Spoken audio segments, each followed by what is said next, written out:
Exam के point of view से अगर हम देखें तो 2 टॉपिक ऐसे हैं जैसे कि भुज और कोटि और पाद या चतुर्थांश वाले प्रश्न हर परीक्षा में देखने को मिलता है। 10वीं का कोई भी पेपर, मैथ का कोई भी प्रैक्टिस सेट या मॉडल सेट या प्रीवियस ईयर पेपर उठा करके देख लीजिए तो वहाँ से 2 से 3 प्रश्न देखने को मिलेंगे सिर्फ ये 2 टॉपिक से, और ये टॉपिक बिल्कुल आसान है, फिर भी बच्चे इसमें गलती कर बैठते हैं। उसी समस्याओं को सुधारने के लिए आज मेरे माध्यम से एक छोटा सा प्रयास किया जा रहा है। तो ये वीडियो देखने के बाद अब मुझे नहीं लगता कि आपके साथ कोई समस्या रह जाएंगी। जैसे कि भुज और कोटि की बात करें तो भुज भुज का मतलब होता है x और कोटि का मतलब होता है y, यानी कि x का जो वैल्यू होगा वो भुज का मान होगा और y का जो वैल्यू होगा वो कोटि का मान होगा। जैसे कि इसको हम एक प्रश्न के माध्यम से समझते हैं। जैसे कि 3-5 में भुज का मान बताएं।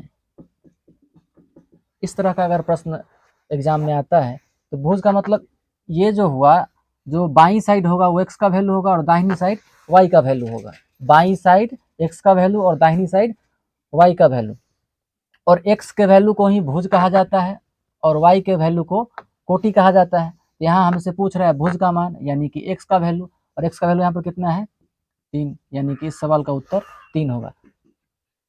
इसी प्रश्न में अगर भुज के स्थान पर कोटि लिखा हुआ होता तो यानी हमको y का मान देना होता। y का वैल्यू कितना है 5, यानी कि इस प्रश्न का उत्तर 5 हो जाता। जैसे कि और कुछ सवाल लिखते हैं, जैसे कि -4 -3 में भुज का मान यानी कि x, इधर बाईं साइड x और दाहिनी साइड y। भुज यानी कि x का वैल्यू कितना है -4, भुज बराबर -4, और कोटि यानी कि y का वैल्यू -3। तो भुज मतलब कि x का मान और कोटि मतलब कि y का मान। सवाल इसी तरह से रहते हैं और इसको इस ढंग से मतलब कि बनाया जाता है। बाईं साइड जो रहता है वो x का मान होता है और दाहिनी साइड y का मान, यानी कि बाईं साइड भुज होती है और दाहिनी साइड कोटि का मान होता है। इसके बाद हम लोग अब चतुर्थांश वाले प्रश्न को देखते हैं। जैसे कि चतुर्थांश वाले में, चतुर्थांश को समझने के लिए जैसे कि हम ग्राफ अगर बनाते हैं तो इधर x का वैल्यू प्लस में, इधर x का वैल्यू माइनस में, ऊपर में y होता है, y का वैल्यू ऊपर में प्लस में होता है और नीचे में y डैश या इसको x डैश बोलते हैं, ये माइनस में। यानी कि अगर यहाँ देखा जाए तो x और y दोनों प्लस में है, यानी कि x भी प्लस में और y भी प्लस में। जब दोनों वैल्यू प्लस में होगा तो ये प्रथम पाद या इसी को प्रथम चतुर्थांश भी बोलते हैं। यहाँ x का वैल्यू माइनस में और y का वैल्यू प्लस में। यहाँ x का वैल्यू यहाँ देख लीजिए माइनस में और y का वैल्यू यहाँ पे प्लस में। ये जो है द्वितीय पाद या द्वितीय चतुर्थांश। यहाँ x और y लिखेंगे, x का वैल्यू यहाँ पे माइनस में और y का वैल्यू प्लस में। मतलब कि जहाँ पहले जो साइन होगा माइनस का और बाद में प्लस वाला, तो वो द्वितीय पाद या द्वितीय चतुर्थांश होगा। यहाँ देखिए ये तृतीय चतुर्थांश या तृतीय पाद है। यहाँ x भी माइनस में है और y का वैल्यू भी माइनस में, मतलब कि जब दोनों वैल्यू x और y माइनस में होगा तो वो तृतीय पाद या तृतीय चतुर्थांश में होगा।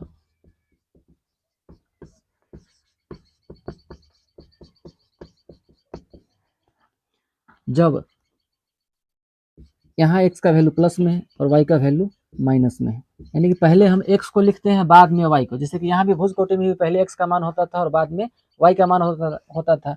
उसी ढंग से इस जितने भी प्रश्न ऐसे मतलब कि मिलेंगे उसमें पहले जो वैल्यू लिखा हुआ होगा वो x का होगा और बाद में जो लिखा हुआ होगा वो y का होगा। तो x का वैल्यू यहाँ पर प्लस में और y का वैल्यू माइनस में है, तो ये चतुर्थांश या चतुर्थ पाद होगा, जैसे कि x का वैल्यू प्लस में और y का वैल्यू माइनस में। अब इसको हम अगर आसान भाषा में समझे, जब दोनों वैल्यू प्लस में होगा तो प्रथम पाद में, जब दोनों वैल्यू माइनस में होगा तो तृतीय पाद में, जब x का वैल्यू प्लस में और y का वैल्यू माइनस में तो चतुर्थ पाद या चतुर्थांश में, जब x का वैल्यू माइनस में और y का वैल्यू प्लस में तो द्वितीय चतुर्थांश में होगा। जैसे कि यहाँ से हम एंटी क्लॉकवाइज यानी कि हम अपने बाईं तरफ से जाते हैं, जैसे कि यहाँ से हम नंबरिंग करेंगे तो 1, ये 2, ये 3 और ये 4, बाईं साइड की ओर 1 2 3 4। तो 1 का मतलब हो गया प्रथम पाद या प्रथम चतुर्थांश, 2 का मतलब द्वितीय पाद या द्वितीय चतुर्थांश, और 3 का मतलब हो गया कि तृतीय पाद या तृतीय चतुर्थांश, और 4 का मतलब हो गया चतुर्थ चतुर्थांश या चतुर्थ पाद। अब इस के माध्यम से हम प्रश्न बनाने का प्रयास करते हैं। अब इसके आधार पर हम लोग प्रश्न को बनाने का प्रयास करते हैं। जैसे कि मैंने यहाँ पर 3-4 प्रश्न लिखा है। बिंदु 3,2 किस पाद या चतुर्थांश में स्थित है?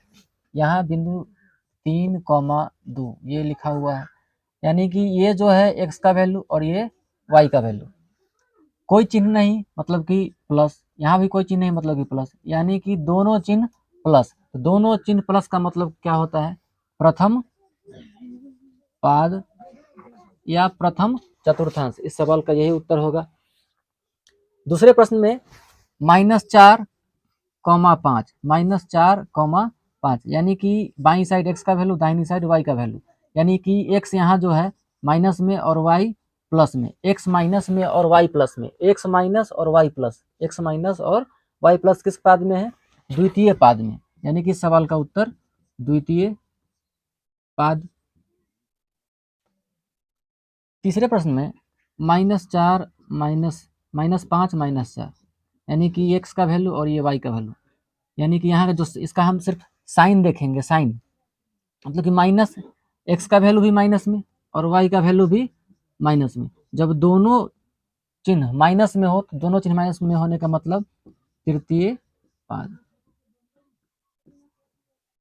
चौथा प्रश्न 6,3 6,-3 ये x का वैल्यू और ये y का वैल्यू, यहाँ कोई चिन्ह नहीं मतलब कि प्लस, और यहाँ तो माइनस लगा हुआ है ही, यानी कि x का वैल्यू जो है वो प्लस में और y का वैल्यू माइनस में, x का वैल्यू प्लस में और y का वैल्यू माइनस में, x का वैल्यू प्लस में और y का वैल्यू माइनस में, यानी कि चतुर्थ पाद या चतुर्थ चतुर्थांश।